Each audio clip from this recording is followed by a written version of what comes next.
Assalamualaikum warahmatullahi wabarakatuh. Saya Endang Asmarini Esprop, Guru SMP Negeri 9 Payakumbuh, calon guru penggerak Angkatan 11 Kota Payakumbuh. Di sini saya akan menyampaikan aksi nyata modul 1.4 tentang budaya positif. Yang saya lakukan pada aksi nyata untuk diseminasi budaya positif pada modul 1.4 ini adalah penyebaran pemahaman kepada rekan kerja guru SMP Negeri 9 Payakumbuh. Bismillahirrahmanirrahim. Assalamualaikum warahmatullahi wabarakatuh. Yang terhormat Ibu Kepala SMP Negeri 9 Payakumbuh, yang saya hormati Bapak-bapak, Ibu-ibu peserta diseminasi yang hadir pada ruangan ini. Puji syukur kita panjatkan kehadirat Allah Subhanahu wa Ta'ala yang telah melimpahkan rahmat serta karunia-Nya sehingga kita telah dapat berkumpul pada ruangan ini dalam kegiatan diseminasi saya sebagai calon guru penggerak Angkatan 11 Kota Payakumbuh, di mana diseminasi ini adalah salah satu tugas di dalam program guru penggerak pada tahun 2024 ini. Salam beriring salam tercurah kepada Nabi besar Muhammad SAW. Allahumma sholli ala Sayyidina Muhammad wa ala ali Sayyidina Muhammad. Bapak-bapak dan ibu-ibu yang saya hormati, terima kasih saya ucapkan terlebih dahulu atas waktu dan kesediaannya hadir pada kegiatan pada siang hari ini. Baiklah, untuk kita langsung saja. Pada hari ini saya akan mendiseminasikan salah satu materi yang saya dapatkan dalam program guru penggerak yang sudah berlangsung sekitar 2 bulan, di mana di sini kami ada tugas untuk melakukan aksi nyata kepada Bapak Ibu di SMP Negeri 9 Payakumbuh ini tentang budaya positif. Namun sebelumnya kita masuk kepada materinya, kita senyum dulu, ya, karena kita sudah melakukan berbagai kegiatan tadi, ada yang mengajar, dan ada yang melakukan kegiatan yang lain. Bapak Ibu, kita senyum dulu selama 30 detik. Kita berhadapan langsung dengan teman yang ada di sebelah kita, ya.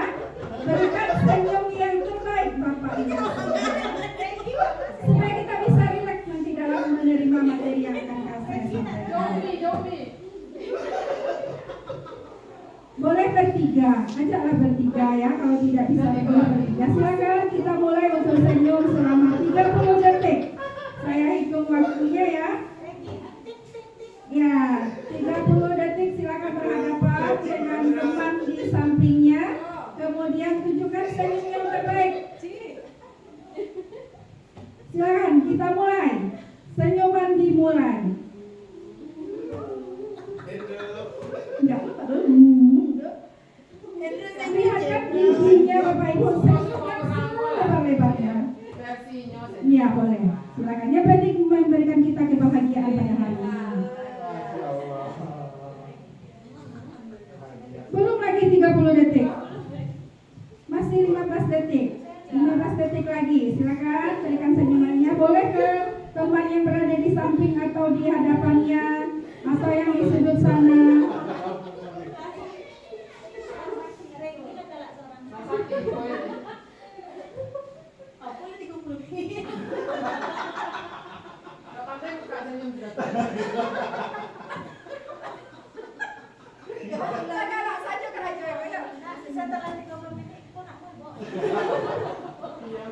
Oke, selesai Bapak Ibu. Sudah tersenyum kita kepada teman-teman kita yang ada di ruangan ini. 30 detik mungkin ada lebih sedikit. Mudah-mudahan dengan senyum itu memberikan kebahagiaan kita pada hari ini dan kita lancar nanti mengikuti kegiatan. Baik, setelah kita tersenyum untuk mengawali kegiatan kita, mari kita sama-sama bacakan basmalah. Bismillahirrahmanirrahim. Nah, Bapak dan Ibu semuanya, kita buat dulu ada kesepakatan di sini untuk forum diseminasi kita pada hari ini. Boleh nanti kalau ada tambahan atau kalau merasa sudah pas ini kita jalankan untuk kesepakatan kita pada kelas ini. Yang pertama kita saling menghargai nanti selama kegiatan berlangsung. Kemudian yang kedua kita menjadi pendengar yang baik. Dan yang ketiga berpakaian rapi dan sopan. Kemudian yang keempat, boleh Bapak Ibu izin keluar nanti jika ada keperluan yang mendesak sekali. Kemudian yang kelima, kita harus bahagia, itu dulu yang penting ya, harus bahagia.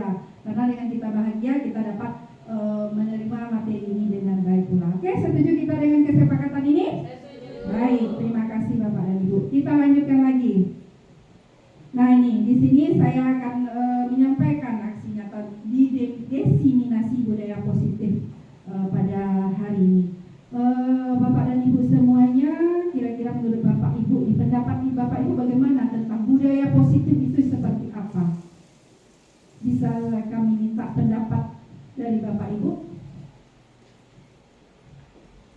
Yang budaya positif itu kira-kira seperti apa dalam menurut Bapak dan Ibu semuanya?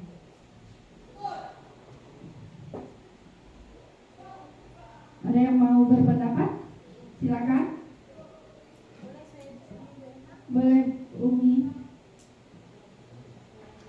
Ya, Bu Pimpin. Boleh Bu.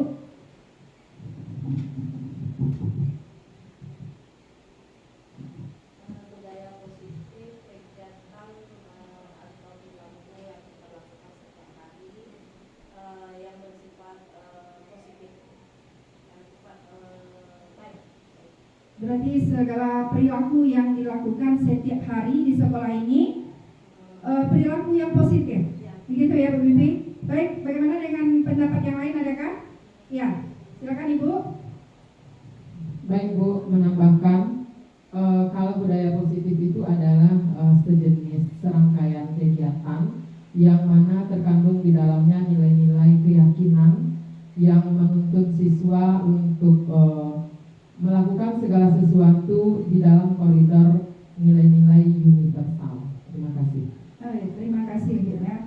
Sudah lebih lengkap lagi ya penjabarannya. Jadi budaya positif itu tadi yang perilaku yang kita lakukan yang positif, kemudian mengandung nilai-nilai ataupun nilai-nilai kebajikan ataupun nilai-nilai karakter yang ada di sana.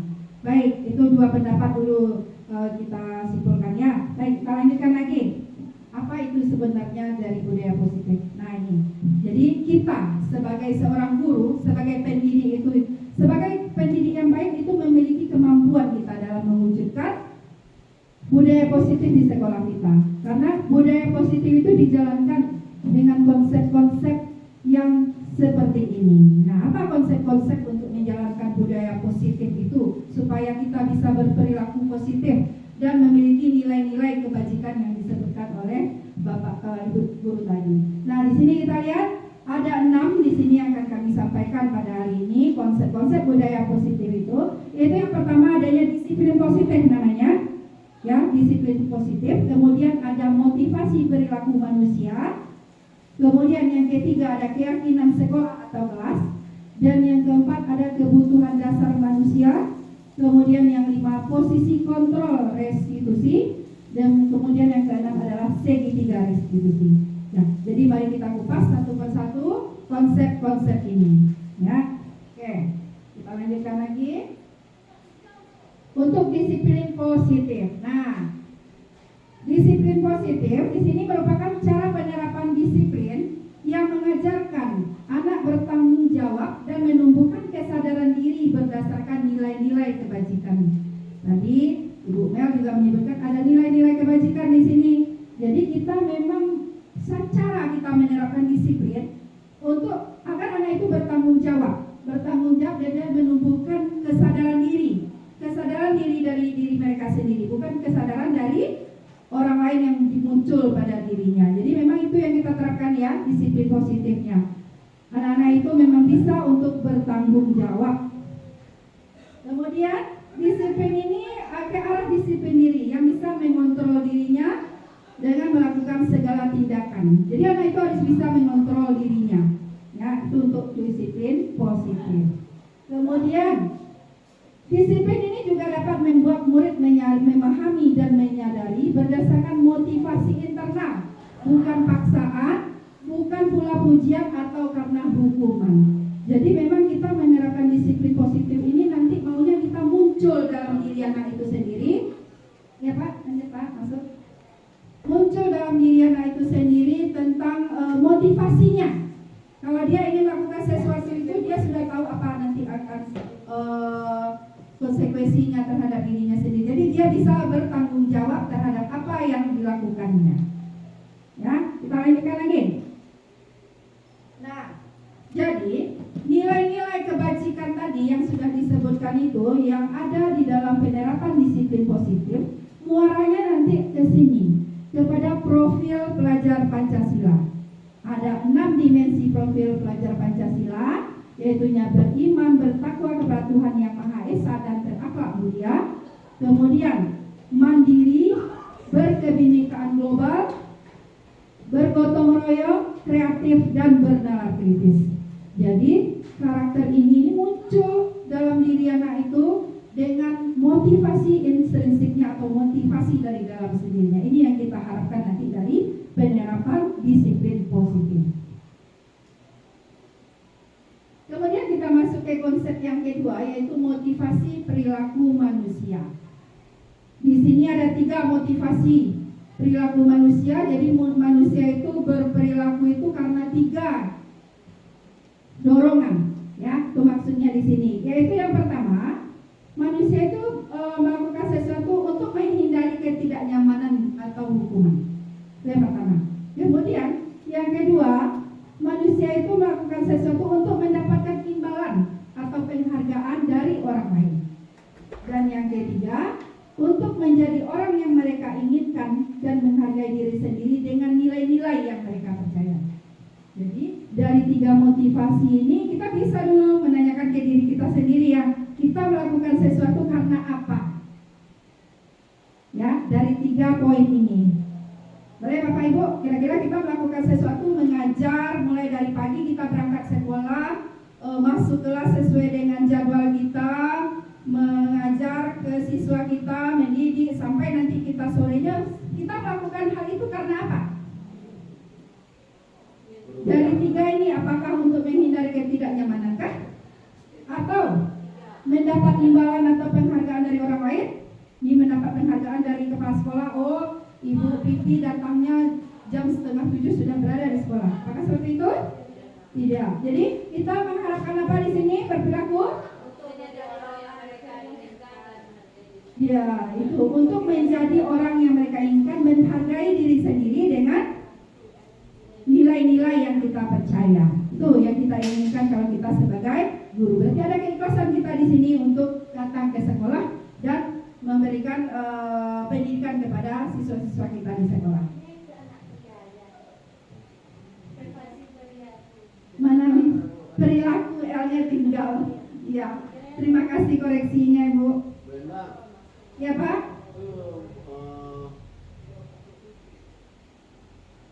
Biasanya motivasi itu kan nggak satu, benar.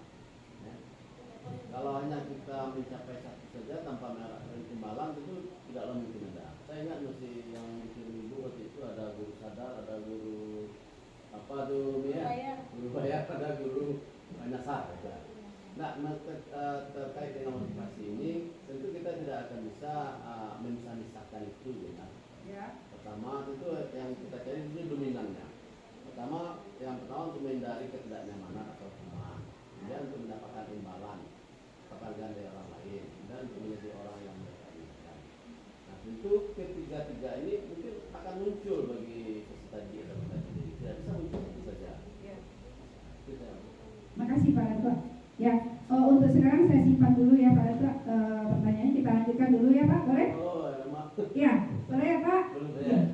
Nanti kita kembalikan lagi pertanyaan itu kalau memang sudah kita bahas semuanya. Oke, kita lanjutkan lagi.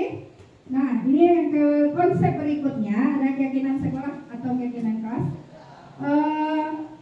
Adakah Bapak Ibu apakah sebagai wali kelas ataupun sebagai guru mata pelajaran membuat keyakinan kelas di kelas yang kita ajar?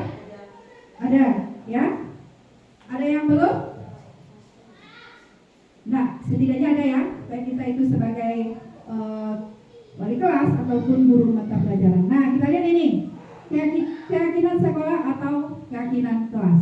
Nah, di sini guru berperan dalam mewujudkan terbentuknya keyakinan sekolah atau kelas dengan adanya kesepakatan antara guru dan murid.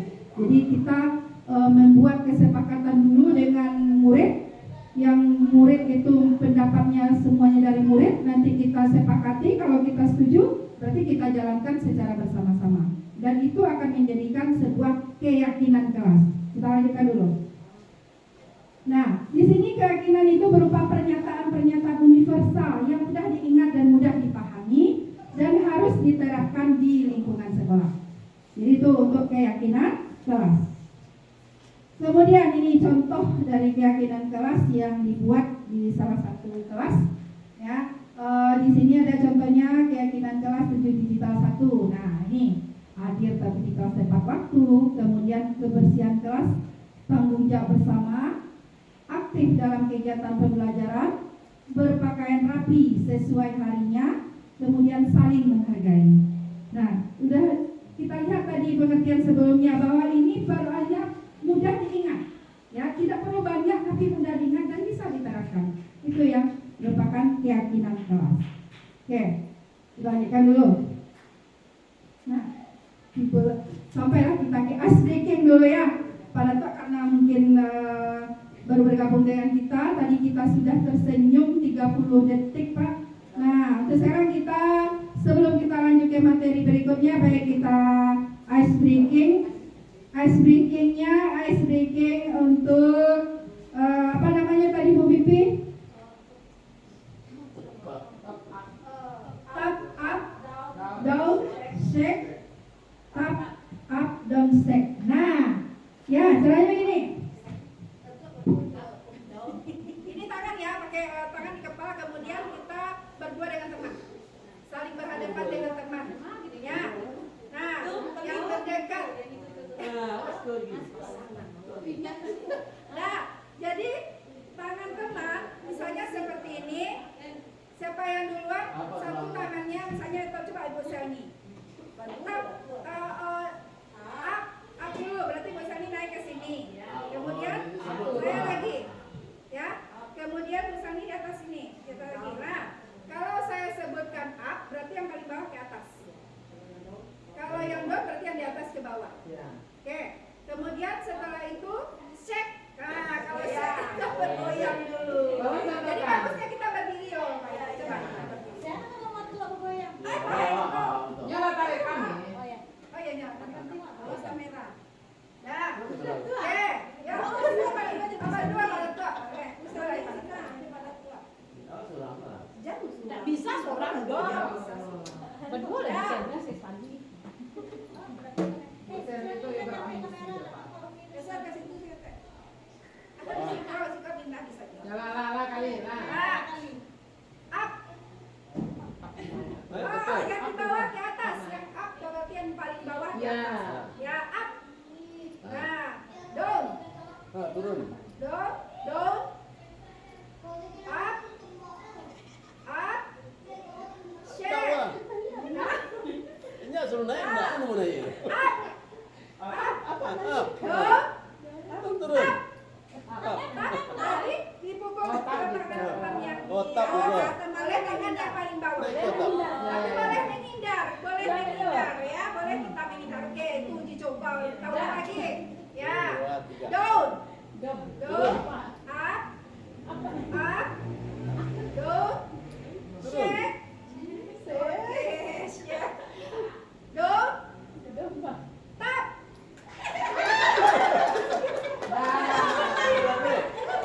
Oke, bisa ya? Jadi kan gitunya tadi. Karena takut ditap oleh para. Oke, baik. Itu Sejenak ya, jadi ice breaking ini bisa juga kita terapkan dalam kelas kita untuk mengatasi kejenuhan siswa. Karena siswa itu fokusnya hanya 10 menit atau 15 menit, setelah itu mereka sudah buyar lagi konsentrasinya, jadi untuk memfokuskan kembali bisa juga kita lakukan ice breaking ini. Oke, kita lanjutkan Bapak Ibu. Nah, kita lanjutkan lagi. Berikutnya konsep kebutuhan dasar manusia. Nah, Belum ada keraguan nih. Keyakinan kelas itu sama dengan kesepakatan kelas kemarin. oh iya. Beda. Keyakinan kelas itu kita ambil dari kesepakatan kelas, Pak. Ya, kita ambil dari kesepakatan kelas, tetapi kita menguraikan bahasanya dengan bahasa yang lebih positif. Ya, tidak ada mungkin contohnya seperti yang tadi, tidak ada kata tidak di sana. Jadi kita buat dengan bahasa yang lebih positif lagi. Contohnya datang tepat waktu. Tidak boleh terlambat, misalnya ada kesepakatan anak membuat seperti itu. Dan kita lebih apakan lagi bahasanya, gitu Pak. Ya Pak? Jadi kita lebih haluskan lagi bahasanya lebih positif. Jadi tidak ada kesannya di sana yang negatifnya, semuanya positif. Itu untuk keyakinan kelas.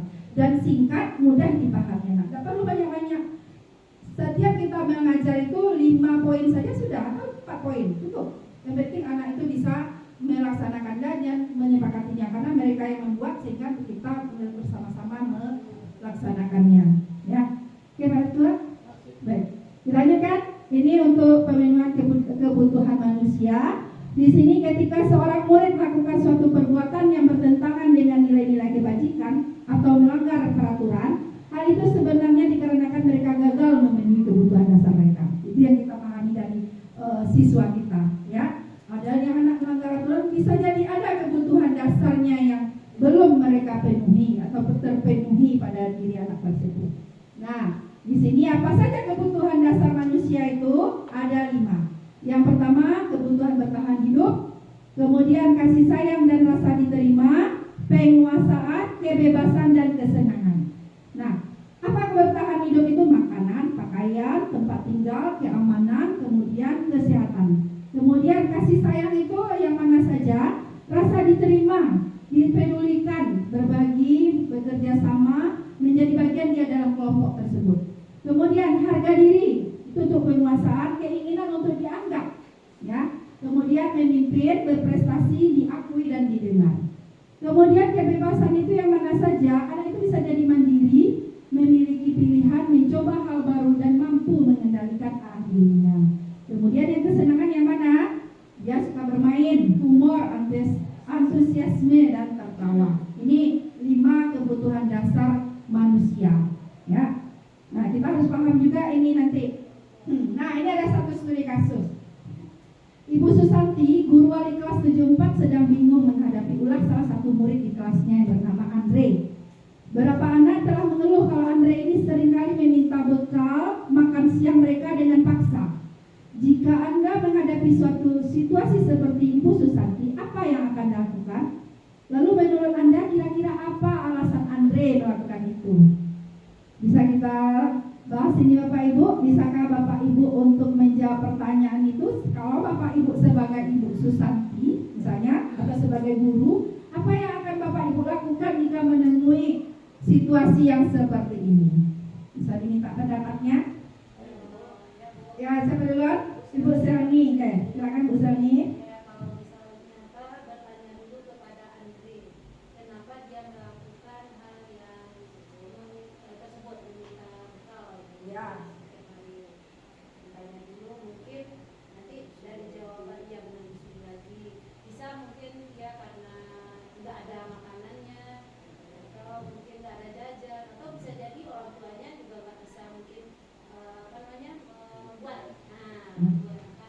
Berarti itu alasannya ya Bu Sani. Yang penting kita sebagai guru tentu kita tanya ke anak tersebut dulu ya. Tidak perlu langsung memarahi ya. Tentu kita tanya apa alasannya kenapa selalu meminta bekal teman-temannya yang lain pada saat makan siang. Oke, baik, kita lanjutkan dulu.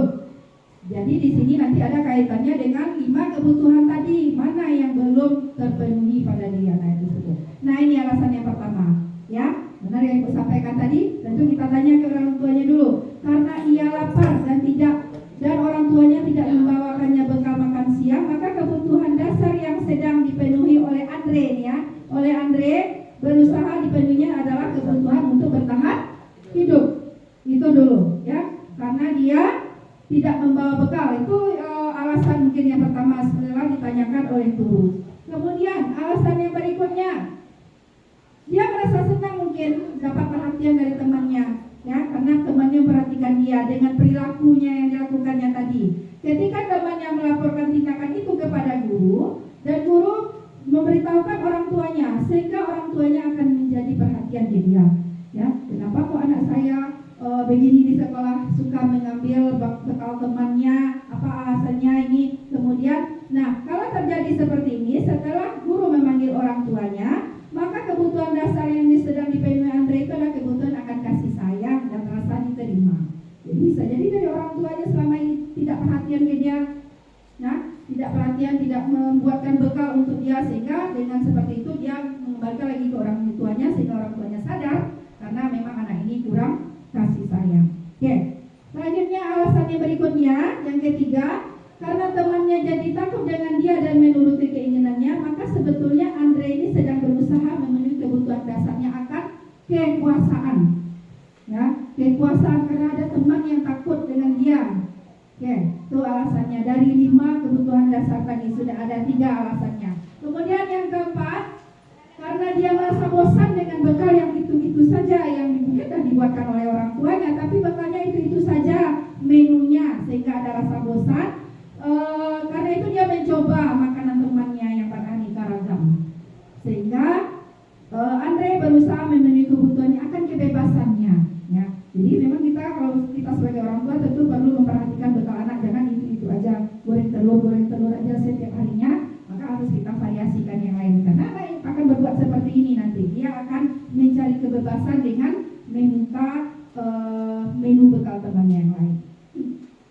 Lalu alasannya ada yang kelima, karena dia iseng saja dan dia menikmati ekspresi wajah teman yang kesal, kan diminta ini kesal temannya, maka ada di sini kebutuhan yang sedang dipenuhinya, yaitu kesenangan. Ya, suka menjahili teman. Bisa jadi itu alasan dari si Andre ini untuk memenuhi 5 kebutuhan dasar manusia tadi. Baik, kita lanjutkan lagi yang ke berikutnya, konsep berikutnya yang ke 5 ini, ya, posisi kontrol restitusi. Nah, di sini ada 5 posisi kontrol restitusi, yaitu guru sebagai penghukum, guru sebagai pembuat merasa bersalah, guru sebagai teman, guru sebagai pemantau, dan guru sebagai manajer. Ini 5 posisi kontrol kita sebagai seorang pendidik. Yang manakah yang sudah kita lakukan? Berperan sebagai apakah kita dari 5 posisi kontrol restitusi ini? Kita lihat di slide selanjutnya. Nah, ini Bapak Ibu, 5 posisi kontrol, ya. Saya bacakan di sini. Yang pertama sebagai penghukum tadi, ya. Penghukum itu mungkin guru itu bisa berbuat menghardik, menunjuk-nunjuk, menyakiti, dan menyindir siswa. Tuh, kalau kita sebagai penghukum, berarti identitas ini kontrol dari luar, ini identitas yang gagal. Kemudian bisa saja guru itu berkata, kalau kamu tidak melakukannya, awas ya. Jadi ada semacam ancaman. Itu kalau kita sebagai penghukum. Nah, jadi kaitannya dengan dunia berkualitas di sini, murid meletakkan guru itu di luar dunia berkualitas. Zoom.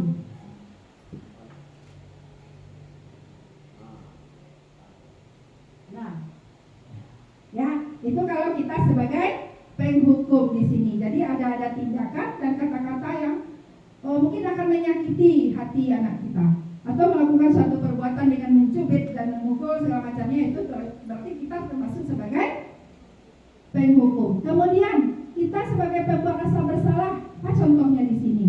Berceramah dan mengatakan seharusnya kamu begini-begini, ibu kecewa ya kamu begini-begini. Nah, itu kita membuat rasa bersalah. Jadi anak itu merasa, oh ya salah kita tadi, kita bisa membuat ibu kecewa, sehingga ada terlontar dari gurunya kalau merasa ibu kecewa kalau kamu begini-begini. Nah, kemudian kita berkata lagi, kamu seharusnya kamu sudah tahu, ibu lelah sekali. Dan kita itu mengatakannya dengan keadaan yang wajah yang stres gitulah. Itu kita sebagai posisi kita pembuat rasa bersalah. Nah, posisi kita sebagai penghukum berarti itu masih identitas yang gagal. Nah, kita lanjutkan lagi. Posisi kita sebagai pembuat rasa bersalah. Nah, apa yang guru perbuat di sini? Kalau dia berada di posisi pembuat rasa bersalah, guru itu akan banyak berceramah dan mengatakan seharusnya kamu begini kepada murid, kemudian ibu kecewa terhadap kamu yang melakukan hal ini. Jadi ada semacam rasa kekecewaan kita yang kita sampaikan kepada murid, sehingga menimbulkan rasa murid itu merasa bersalah. Nah, jadi kemudian ada lagi guru yang menyatakan kamu harus seharusnya, atau kamu sudah tahu itu ibu lelah sekali mengatakannya, ibu stres dan segala macamnya dengan ekspresi yang bisa seakan-akan membuat anak itu merasa bersalah. Itu posisi kita sebagai penghukum. Lalu ada identitas yang berhasil di sini atau sukses, yaitunya kita sebagai teman dan pemantau. Jadi kalau kita sebagai teman, itu kita membuatkan alasan-alasan untuk murid kita. Nah, contohnya gini, ayolah lakukan deh ibu, ayolah selesaikan tugasmu, nggak mau kamu misalnya mendapatkan nilai yang bagus. Jadi kita akan seperti mengulas kepada anak, dan itu menganggap dia sebagai teman. Posisi kita itu sebagai teman. Dan di sini murid akan meletakkan guru itu sebagai orang yang sangat penting bagi dia. Kalau kita memposisikan diri kita itu sebagai teman untuk murid kita. Nah, apa dampaknya bagi murid kita? Murid itu akan lemah dan tidak mandiri, sehingga dia akan bergantung kepada kita, karena kita memposisikan diri kita sebagai teman. Nah, kemudian pemantau. Posisi kita sebagai pemantau di sini, kita menghitung dan mengukur. Kita bisa mengatakan kepada siswa atau murid kita itu apa peraturannya, gitu. Apa peraturannya sehingga kamu melanggar ini, peraturan apa yang kamu langgar, gitu. Kemudian hasilnya murid akan menyesuaikan diri bila kita awasi. Jadi kita sebagai pemantau ini kita mengawasi murid kita sehingga dia bisa menyesuaikan dirinya. Nah, dampaknya pada murid ketika kita berada pada posisi pemantau ini adalah menitik beratkan pada sanksi atau hadiah untuk dirinya. Jadi itu kalau kita sebagai pemantau. Nah, kemudian yang paling kontrol diri yang paling bagus sekali dimiliki oleh seorang guru yaitunya manajer. Di sini juga identitas yang berhasil yang bisa menghargai diri sendiri yaitu sebagai manajer. Sebagai manajer ini kita bisa mengajukan pertanyaan-pertanyaan kepada siswa kita yang mempunyai suatu masalah. Misalnya, apa yang kita yakini? Apa yang bisa kamu kerjakan untuk memperbaiki masalah ini? Jadi kita mengembalikan lagi kepada siswa itu dan bisa menguatkan pribadi murid tersebut dengan pertanyaan-pertanyaan yang kita ajukan. Nah, di sini kalau kita sebagai posisi manajer, maka dampaknya pada murid kita adalah dia bisa mengevaluasi dirinya, bagaimana cara memperbaiki dirinya nantinya. Itulah. Jadi kalau misalnya Bapak Ibu ada 5 posisi ini yang sudah kita ketahui, mungkin kita bisa merenung kembali ya Pak Ibu. Kita itu sebenarnya sampai saat ini berada di posisi yang mana dari 5 kontrol ini. Jadi bisa jadi penghukum, ya. Mungkin pernah kita lakukan diri kita ini sebagai penghukum. Ada juga kita bisa membuat rasa bersalah kepada siswa kita atau murid kita. Kemudian kita juga bisa memposisikan diri sebagai teman, kemudian pemantau, dan yang terakhir manajer. Nah, kita lihat posisi manakah yang sebaiknya kita sebagai guru ini yang kita miliki, yaitu sebagai manajer dari 5 posisi itu. Kan saya ini sering menghukum ya, kita merubah diri kita lagi setelah kita mengetahui 5 posisi kontrol ini dan apa nanti dampaknya yang bisa kita rasakan kepada siswa. Jadi yang paling baik itu adalah posisi kita sebagai manajer. Nah, sebagai manajer, guru itu dapat berbuat sesuatu bersama muridnya, mempersilahkan murid bertanggung jawab dan mendukung murid agar dapat menemukan solusinya. Itu kalau kita sebagai manajer. Nah, selain itu, kita mengacu pada restitusi yang dapat menjadikan murid sebagai manajer ini bagi dirinya sendiri sehingga dapat tercipta identitas yang positif pada diri murid tersebut.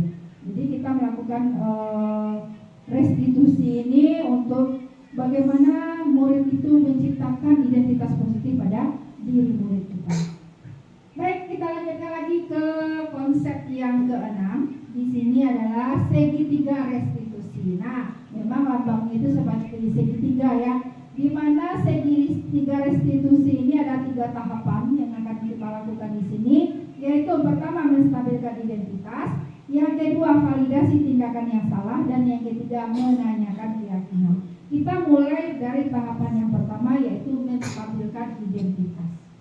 Jadi dalam menstabilkan identitas ini dilakukan berdasarkan prinsip bahwa membuat kesalahan itu bagian dari proses pembelajaran yang nantinya akan menggeser identitas gagal ke arah identitas sukses. Nah, kemudian ini kalimat-kalimat yang bisa kita ajukan kepada murid kita ketika kita berada pada tahapan menstabilkan identitas. Contohnya, ya berbuat salah itu hal yang manusiawi, ya tidak ada manusia yang sempurna. Kita pasti bisa menyelesaikan masalah ini. Kemudian, Bapak Ibu tidak tertarik untuk mencari tahu siapa yang benar dan siapa yang salah. Ya, Bapak Ibu lebih tertarik untuk menyelesaikan masalah ini. Kalau kamu menyalahkan dirimu sendiri terus-menerus, apakah kamu akan bersikap baik pada dirimu sendiri? Ini contoh-contoh yang bisa kita ajukan kepada murid kita dalam menstabilkan identitasnya. Jadi setelah kita stabilkan identitasnya, baru kita masuk ke tahapan yang berikutnya. validasi tindakan yang salah. Di mana di sini berdasarkan prinsip bahwa setiap perilaku berupaya memenuhi satu kebutuhan tertentu sehingga guru atau orang tua akan bergeser dari pemikiran stimulus respon menjadi proaktif sehingga akan lebih mengenali dan mengakui kebutuhan murid kita. Jadi memang kita perlu mengetahui kebutuhan-kebutuhan apa yang dibutuhkan oleh murid kita tersebut. Disinilah tahap validasi tindakan yang salah. Nah, contoh pertanyaan-pertanyaan di sini, kamu pasti punya alasan mengapa melakukannya. Jadi apapun yang berbuat anak, kita bisa tanyakan kembali ke dia, apa alasannya melakukan hal tersebut, kemudian apa pentingnya mereka melakukan seperti itu. Dan juga kamu boleh tetap berusaha menjaga sikap itu, tapi tambahkan sikap yang lainnya, yang baru.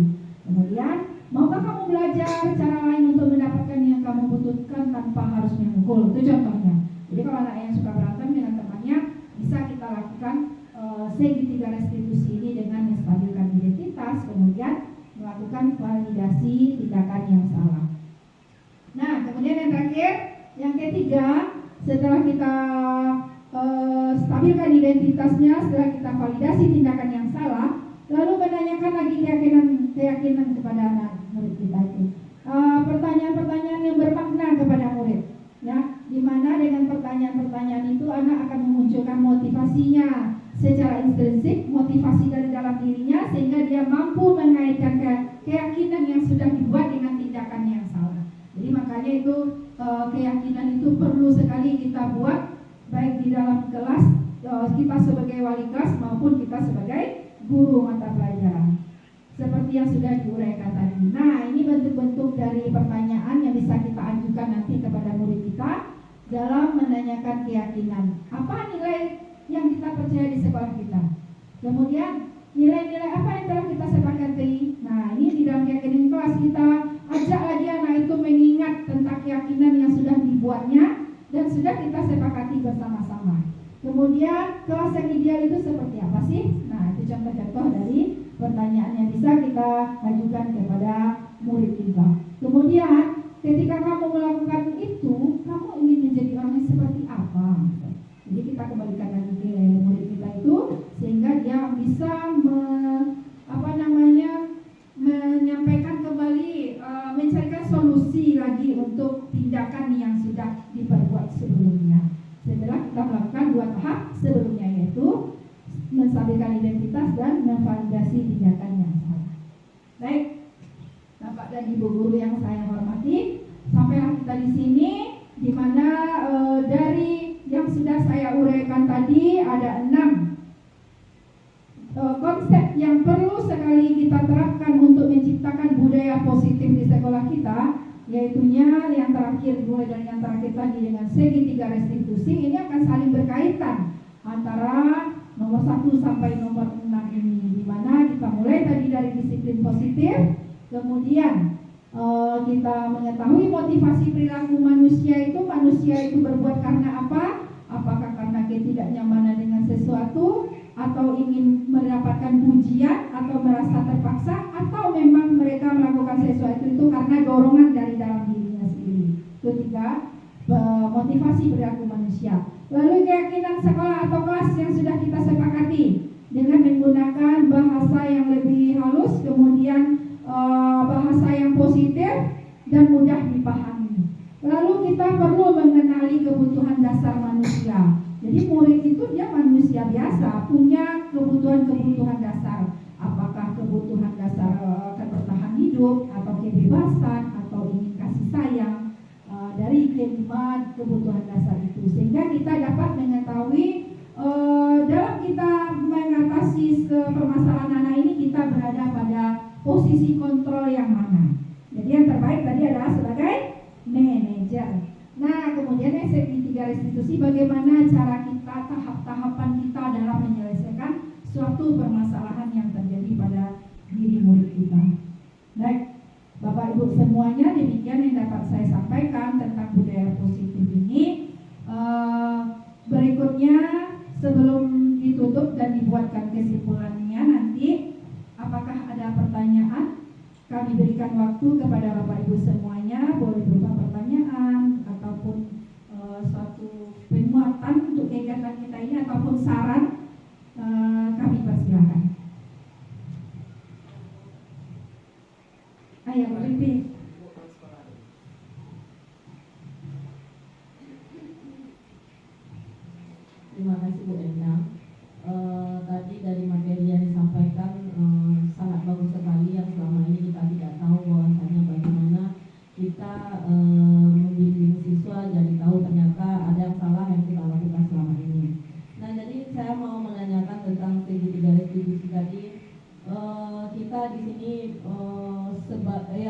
fungsi kontrol.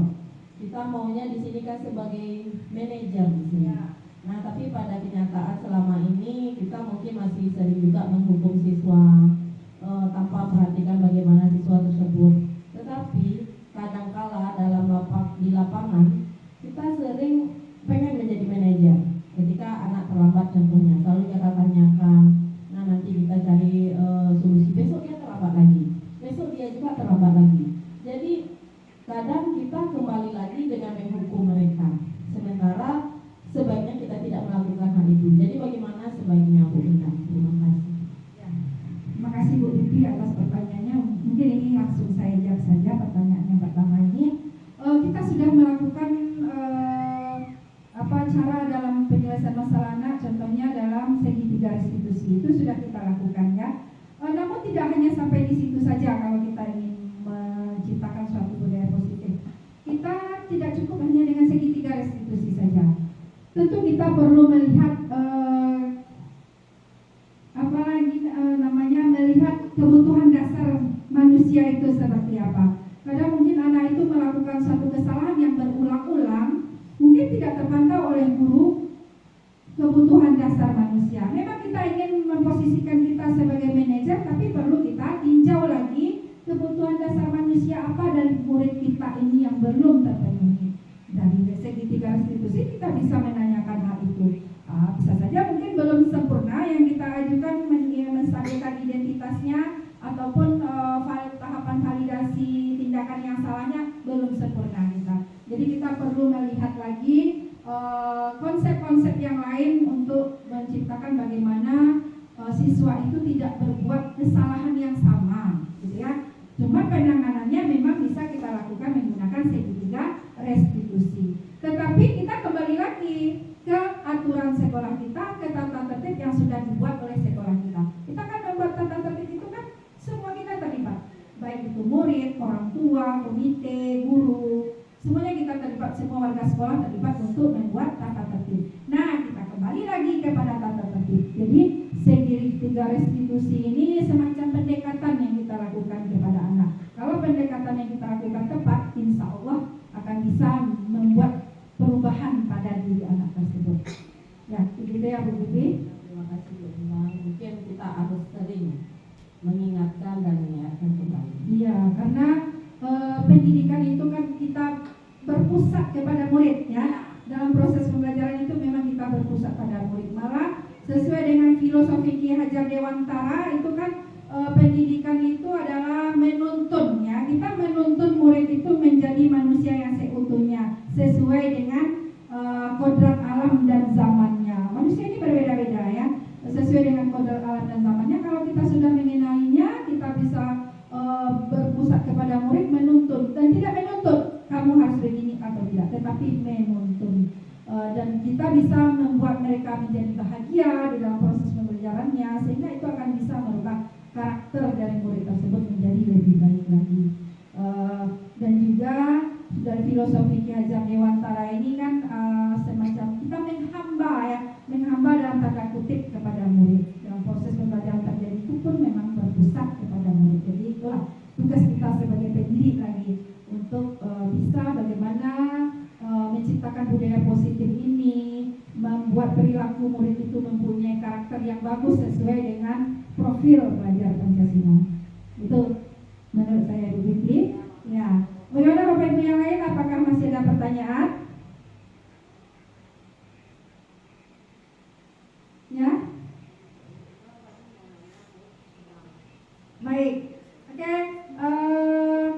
mengingat waktu juga yang membatasi kita, jadi Bapak Ibu semuanya itulah yang dapat kami sampaikan pada acara diseminasi untuk budaya positif ini.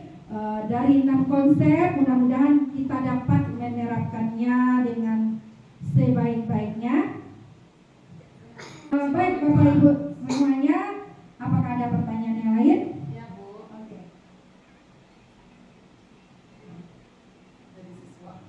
Baik, silakan Bu Mel.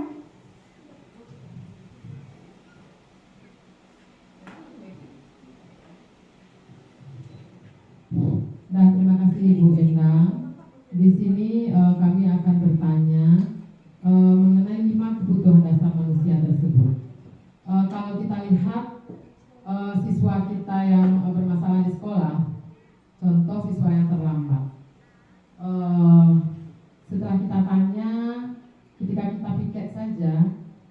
mereka terlambat adalah yang pertama mereka tidak dibangunkan oleh orang tua. Yang kedua, sarapan yang akan mereka makan belum ada. Yang ketiga, terkadang mereka ke sekolah terlambat dan plus pakai sendal. Nah, itu kalau kita gabungkan sudah 3 sepertinya kebutuhan dasar yang belum terpenuhi terhadap dirinya. Kasih sayang, kebutuhan bertahan hidup, dan kebutuhan perhatian dari orang tua termasuk kasih sayang. Dan mereka terkadang tidak punya sepatu yang layak untuk ke sekolah. Jadi terkadang persoalan ini sudah sekali 2 kali kita jumpai di meja piket. Begitupun dengan rekan piket kita besok harinya. Nah, kalau kita sikapi hal ini, bagaimana kira-kira solusi dari kita sebagai pihak sekolah agar kita di sekolah bisa memenuhi kebutuhan dasar yang layaknya diterima oleh murid. Sementara kalau kita dari pihak sekolah yang akan langsung memberikan kepada anak tersebut, sementara kasus tersebut juga terjadi terhadap beberapa anak yang lain. Jadi bagaimana sebaiknya, Bu? Terima kasih. Ya, terima kasih Bu Mel atas pertanyaannya. Ini komplit ini ya. Ada 5 dari kebutuhan manusia itu yang tidak terpenuhi. Kasih sayang, kemudian bertahan hidup, kemudian yang satu lagi kenyamanan atau kebebasan. Ya, baik. Kalau misalnya kita menemui seperti itu, kita tetap melakukan proses untuk mengatasi ini dengan segitiga restitusi terlebih dahulu. Kemudian kalau seandainya ada kaitannya dengan orang tua, seperti orang tua yang kurang kasih sayang, tidak menyediakan sarapan kepada anak, itu hal yang menyebabkan dia terlambat tadi, kemudian tidak dibangunkan oleh orang tua, itu kita bisa kita lakukan dulu segitiga restitusi ini. Nanti kita carikan solusinya di sana dengan menanyakan keyakinan tadi, ya. Yang pertama dulu kita tentu menstabilkan identitasnya. Kenapa dia seperti itu? Setelah kita dapatkan alasannya, nanti baru kita validasi tindakannya yang salah. Menstabilkan identitasnya, kita tidak harus langsung memarahinya, karena kita tidak tahu apa yang terjadi di rumah kan. Mungkin saja seperti yang tadi, tidak dibangunkan oleh orang tua, sehingga dia sudah merasa kurang kasih sayang dengan dengan yang perasaan yang tidak nyaman, dan sampai pula di sekolah terlambat lagi dengan memakai sendal lagi, tidak memakai sepatu. Nah, itu kan udah komplit mungkin perasaan anak. Kita kan nggak tahu perasaan dia. Jadi memang di sekolah ini kita memang harus menstabilkan dulu identitasnya dalam penanganannya, kemudian kita validasi tindakan yang salah, kenapa dia seperti itu. Kita tanya alasannya. Ya, kalau kita sudah dapat alasannya, baru kita menanyakan keyakinannya. Bagusnya dia seperti apa. Kalau misalnya tidak dapat solusi dengan anak saja, baru kita bisa berkolaborasi dengan orang tuanya.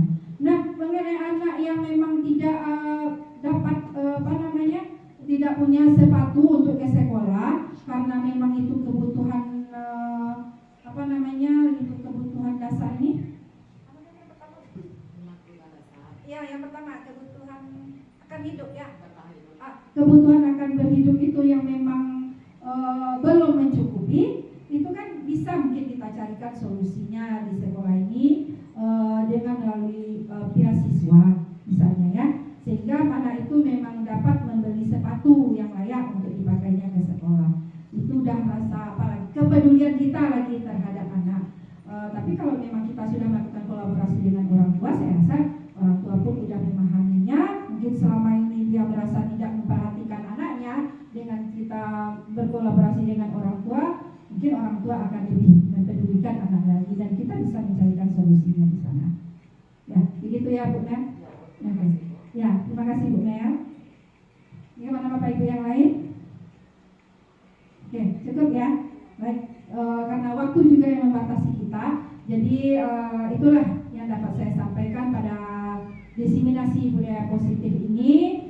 Dari uraian yang tadi 6 konsep ini, kalau memang kita paham, kita sebagai guru yang baik tadi ya, guru yang baik itu memang kita pahami 6 konsep untuk menerapkan budaya positif di sekolah kita. Harapan saya memangnya seperti itu. Ilmu ini tidak hanya ada pada saya saja, makanya saya lakukan diseminasi ini supaya Bapak Ibu yang lainnya juga mengetahui dan memahaminya dan dapat menerapkannya. Tapi saya yakin pasti bagian-bagian itu sudah pernah kita terapkan di sekolah kita, tapi mungkin belum sempurna, jadi kita bisa menyempurnakannya nanti. Kita melakukan suatu perubahan ke arah yang lebih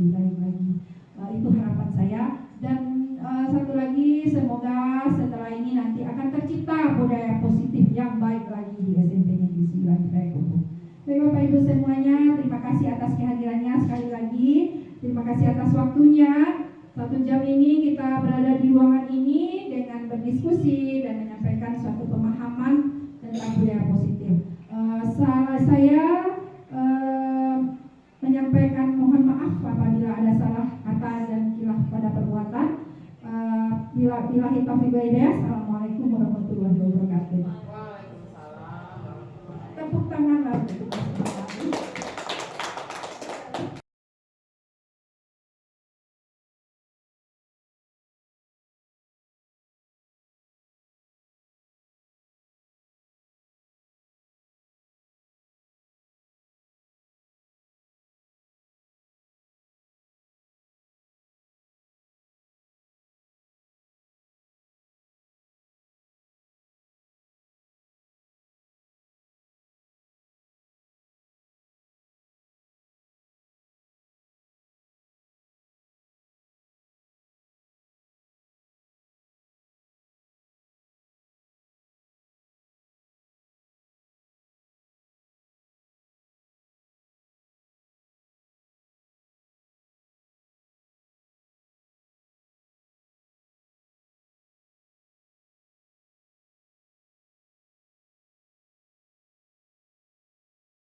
penyebaran pemahaman kepada siswa dengan pembentukan keyakinan kelas. Bapak Ibu semuanya, sekarang kita akan membuat sebuah keyakinan kelas.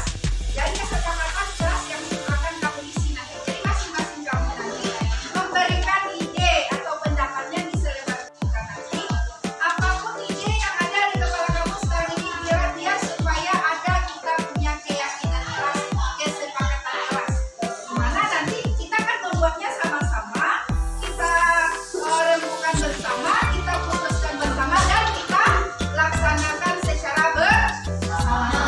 Nah, jadi ini kita buat dulu di sini maksimal boleh 3 kesepakatan yang kamu tuliskan di sini. Bagaimana nanti kita belajar itu aman kelas kita, ya? Bagaimana kita menciptakan kenyamanan di kelas kita ini dalam proses pembelajaran. Baik, sekarang silakan ini ditulis di sini pendapatnya masing-masing. Nanti setelah selesai kamu boleh menempelkannya di sini nanti ya. Oke, bagian ini nanti ditempelkan ke atas ini dengan rapi. Paham ya? Bayangkan terjemahan. Nah, nih, silakan dituliskan di sini. Boleh warna apa?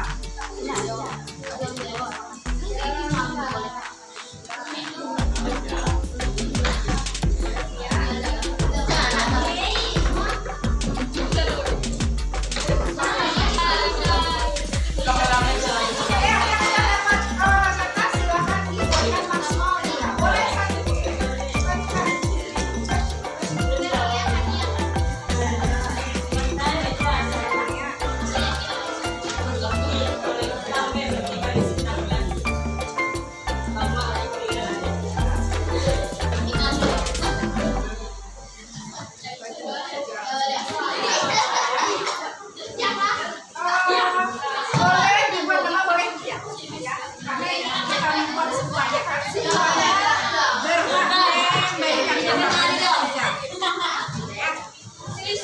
Oke, ibu beri waktu 3 menit.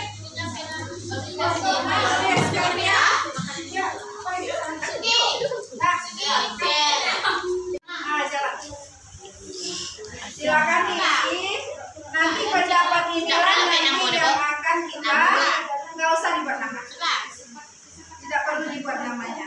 Kesepakatan kelas. Misalnya, ada yang mau memberikan contoh enggak yang lain? Boleh minum di kelas. Boleh minum. Apa? Sekelas tepat waktu. Lah. Yang penting nanti kesepakatan ini memang betul-betul kita. Boleh menyontek. Boleh ada dan ya cukup. Video fotonya. Oke, udah. Nah, pindah contoh kembali. Ambil video lah ya. Kan. Oke, baik. Ini hasil dari pendapat kamu masing-masing.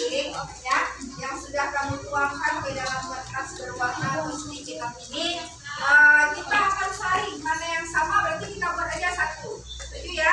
Nah, baik. Mulai dari sana kita mulai dulu membuatnya ya. Baik, ibu catat di sini dulu. Baru kamu.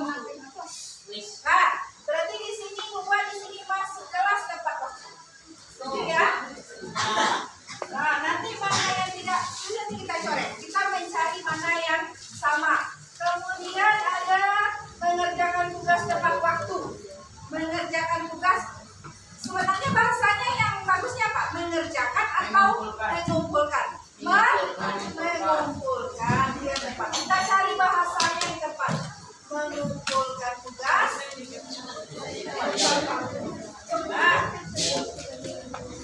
Lalu ada tadi menghargai guru, menghargai orang yang sedang bicara. Berarti itu bagusnya bahasanya seperti apa? Menghargai berarti saling menghargai. Saling menghargai. Nah, coba lihat dulu ke sini ya, fokus ke sini dulu ya. Nah, kemudian mengumpulkan tugas boleh, ada juga mengumpulkan tugas, kemudian boleh makan dan minum. Ini nanti kita sepakati boleh makan dan minum. Mendengarkan guru sama dengan ini ya. Menyelesaikan tugas tepat waktu, tidak boleh mengganggu teman saat belajar. Itu nggak masuk ke sini ya. Saling menghargai kita, teman itu belajar, kita juga belajar. Teman belajar kita ganggu berarti kita tidak menghargai namanya. Oke, ini udah. Kemudian menjaga kebersihan kelas. Oke, nah ini yang satu. Menjaga kebersihan kelas. Menjaga kebersihan kelas. Nah, kemudian bertanggung jawab atas sampah di meja masing-masing. Itu kan sama dengan menjaga kebersihan kelas. Tidak mencuri atau mengambil barang teman. Nah, ini apa bagusnya kesepakatannya? Ada nggak di sini yang sering mengambil punya temannya? Mari kita sepakati apa yang bahasanya bagus di sini. Menggunakan peralatan sendiri. Ya. Menggunakan peralatan tulis sendiri. Menggunakan peralatan tulis sendiri. Oke, ya. Kemudian ada lagi di sini tidak mengambil barang teman, berarti kita pakai alat tulis kita sendiri. Tidak bermain laptop. Tidak bermain laptop di saat guru mengajar. Berarti kalau guru mengajar berarti harus saling menghargai. Sama dari kesepakatan kelas, dia akan menjadi keyakinan kelas. Di mana keyakinan itu yakin kita akan melakukannya. Jadi memang tidak perlu banyak. Ya, tidak perlu banyak, cukup 3 pun tidak masalah tadi. Misalnya menjaga kebersihan, masuk tepat waktu, mengumpulkan tugas, 4 lah. Saling menghargai. Berarti poin saling menghargai ini banyak nih ya. Apakah dengan teman, apa atau guru? Tidak hanya dengan guru, tetapi dengan teman kamu satu kelas juga harus saling setuju nah ini? Sepakat nah ini? Sepakat. Kalau tidak sepakat boleh, dulu saya kurang setuju dengan nomor sekian, boleh. Karena ini harus kita patuhi nanti. Sehingga timbullah rasa tanggung jawab di diri kita nanti. Contoh, mengumpulkan tugas tepat waktu. Nah, tadi Ibu katakan hanya 13 orang, kurang dari separuh. Juga siswa di sini tidak mengumpulkan tugas. Apa yang dipikirkannya Ibu tidak tahu. Apa alasannya belum tahu. Makanya kita perlu kesepakatan ini. Kesepakatan ini kita pakai juga setiap Ibu masuk. Dan disesuaikan dengan materi kita nanti. Oh, misalnya masuk ke materi yang baru mau dirubah, ini boleh Bu, merubah keyakinan kelas. Tapi memang semuanya harus mematuhinya tanpa lagi ditegur, tanpa lagi diingatkan. Oke, setuju ini? Setuju? Kalau iya, Ibu pindahkan ke sini lagi. Ya Bu. Tidak ada yang akan dirubah lagi? Ada. Oke, kalau memang tidak ada, yang pertama masuk kelas tepat waktu. Nah, coba ya kita praktekkan dari hari Senin depan. Yang mana? Kalau satu tidak menerima yang menerima berarti tidak berlaku yang tidak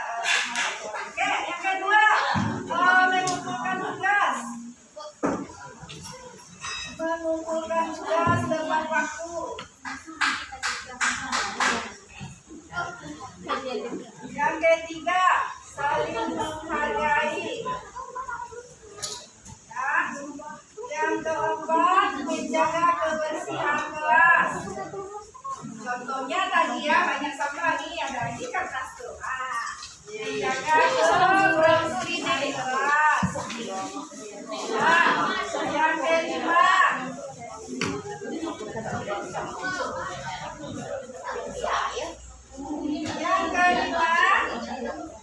menggunakan peralatan tulis sendiri.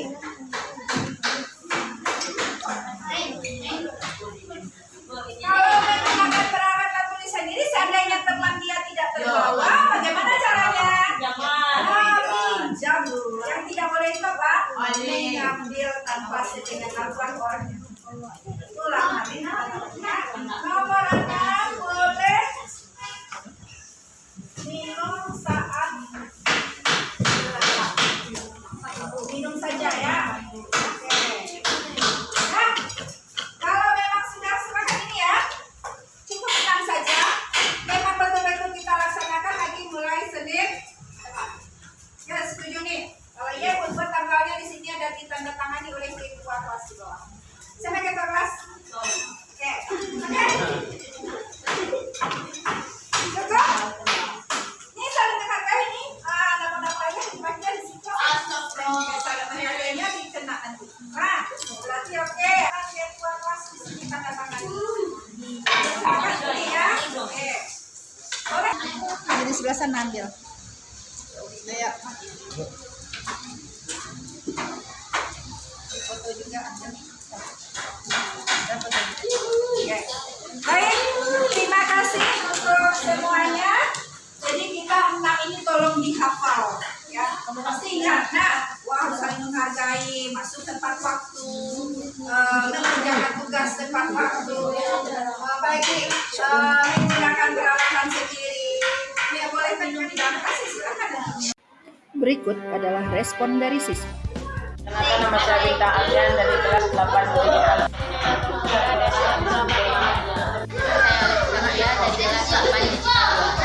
Bagaimana perasaanmu saat membuat keyakinan kelas? Sangat senang. Saya merasa senang. Saya merasa senang sekali. Menurutmu, apakah pembuatan keyakinan kelas penting dilakukan? Sangat penting. Saya sangat penting. Ya, sangat penting sekali. Menurutmu, mengapa pembuatan keyakinan kelas sangat penting dilakukan? Bisa membuat kami merasa mandiri dan bertanggung jawab. Bisa membuat siswa lebih disiplin dan masuk kelas tepat mendisiplinkan setiap siswa. Terima kasih atas perhatiannya. Salam guru penggerak. Bergerak, bergerak, dan menggerak.